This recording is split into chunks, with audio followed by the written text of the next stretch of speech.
Alors, ce qu'on peut prier pour le Canada, je dirais le salut, comme j'ai dit tout à l'heure pour le Québec. C'est essentiel, le salut, salut, salut, d'une mère à l'autre. Prions pour le salut des âmes. Prions aussi pour les valeurs judéo-chrétiennes afin qu'elles demeurent à l'avant-plan de notre système de justice. Parce qu'on sait que dernièrement, ça a été un petit peu sur le côté des compromis et même des fois un renversement total. Et puis, prions pour que ces bonnes valeurs judéo-chrétiennes demeurent au centre du monde politique. Afin qu'on continue de voter des lois qui sont justes et qui sont vraies et qui se tiennent contre l'injustice.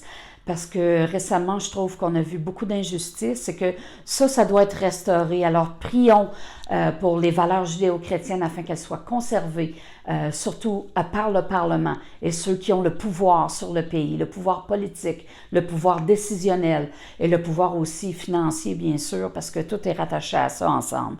Alors, prions pour ça.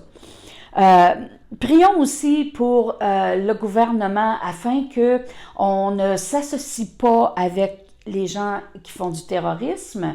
On sait que les États-Unis sont très frileux avec nous présentement, même un peu du côté... ils ont de moins en moins confiance dans le peuple canadien parce qu'ils savent que nous avons hébergé des terroristes chez nous. Alors, prions pour qu'il y ait une intervention qui soit vraiment plus concrète, afin que ces gens-là soient, on sait qu'ils sont identifiés, là, mais que du moins quelque chose se passe pour que ces gens-là soient renvoyés dans leur pays d'origine. Ça, ce serait la meilleure chose à faire. Prions pour ça parce que pour moi, personnellement, ça me concerne. J'ai des craintes par rapport à ça. Alors, on peut prier ensemble pour que ces gens-là soient peut-être rapatriés dans leur pays ou du moins envoyés à quelque part d'autre où est-ce qu'ils pourraient être hébergés. Alors, prions pour ces choses-là. Prions aussi pour... je sais qu'à Sherbrooke, il y a des familles, j'ai su ça dernièrement, qui sont polygamiques. Les hommes ont plus qu'une femme. Et avec elles, ils ont plusieurs enfants. Et c'est un système, on sait, la polygamie, qui est assez oppressant pour les femmes, les enfants.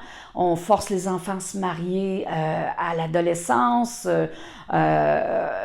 Et le gouvernement laisse faire ces choses-là parce que, ils acceptent que les pères donnent en mariage leur fille, parce que ça prend la signature des parents avant un tel âge. Et ça, le gouvernement ne semble pas, en tout cas, du moins, sonner l'alarme. Alors, il faut prier pour qu'il y ait cette...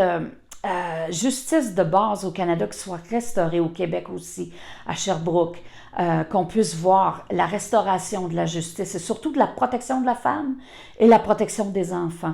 Parce que ces femmes sont, la plupart du temps, sont battues, sont mises sous le couvert du silence et c'est la loi de l'omerta. Elles n'ont pas le droit de se plaindre, elles n'ont pas le droit de faire de rapport à la police et ainsi de suite. Vous pouvez vous imaginer le reste. En tout cas, prions pour ces sujets-là, pour le Québec, et spécialement à Sherbrooke, pour ces familles qui pratiquent la polygamie et que je sais que ces femmes-là ne sont pas bien traitées, les enfants de ces femmes-là non plus.